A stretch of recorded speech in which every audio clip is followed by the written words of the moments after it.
Example 2.19 show that அப்படின்னு சொல்லி ஒரு எக்ஸ்பிரஷன் கொடுத்திருக்காங்க. Complex expressions represent a circle and find its center and radius. ஓகேவா?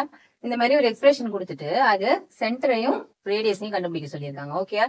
இது வந்து என்னது காம்ப்ளெக்ஸ் ஃபார்ம் ஆஃப் சர்க்கிள். ஓகேவா? இது இப்ப ஃபர்ஸ்ட் அந்த क्वेश्चन எடுத்து எழுதிக்கோங்க. which is equal to 4. இப்ப இது வந்து சர்க்கிள் உள்ளதுதான் அப்படிங்கிறதுக்கு இதை எப்படி ஃபார்மேட் பண்ணிக்கணும் அப்படின்னா z minus z0 equal to radius. ஓகேவா? இப்ப இந்த z0 அப்படிங்கிறது சென்டர், இந்த r ஈக்குவல்டுக்கு அப்புறம் ஒரு நம்பர் இருக்கும் இல்லையா, அது வந்து ரேடியஸ். ஓகேவா? இப்ப இந்த ஃபார்மை வந்து நம்ம இந்த மாதிரி ஃபார்மேட்டுக்கு நம்ம மாத்திக்கணும். அப்பதான் நம்ம என்ன செய்ய முடியும், z0ம் r-ம் கண்டுபிடிக்க முடியும்.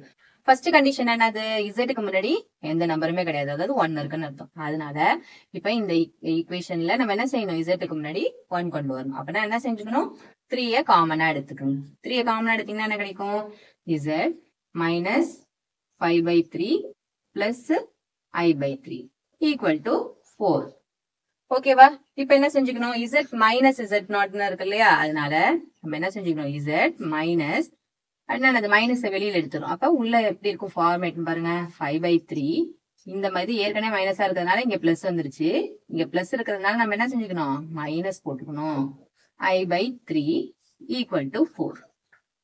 ஓகேவா? இந்த 3 என்ன செஞ்சுக்கலாம், அடுத்த ஸ்டெப்ல அந்தாண்ட எடுத்துட்டு போய்க்கலாம்.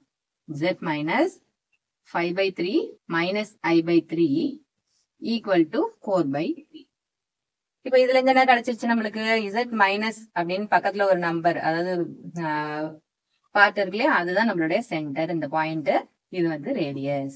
இதுல இருந்து எழுதிக்கலாமா, சென்டர் அப்படிங்கும் போது real part comma imaginary part. Real part என்னது 5/3 கமா இமேஜினரி பார்ட் என்னது -1/3. அது மாதிரி ரேடியஸ் என்னது, ஈக்குவல்டுக்கு அப்புறம் ஒரு நம்பர் இருக்கு இல்லையா, அதுதான் நம்மளுடைய ரேடியஸ் 4/3.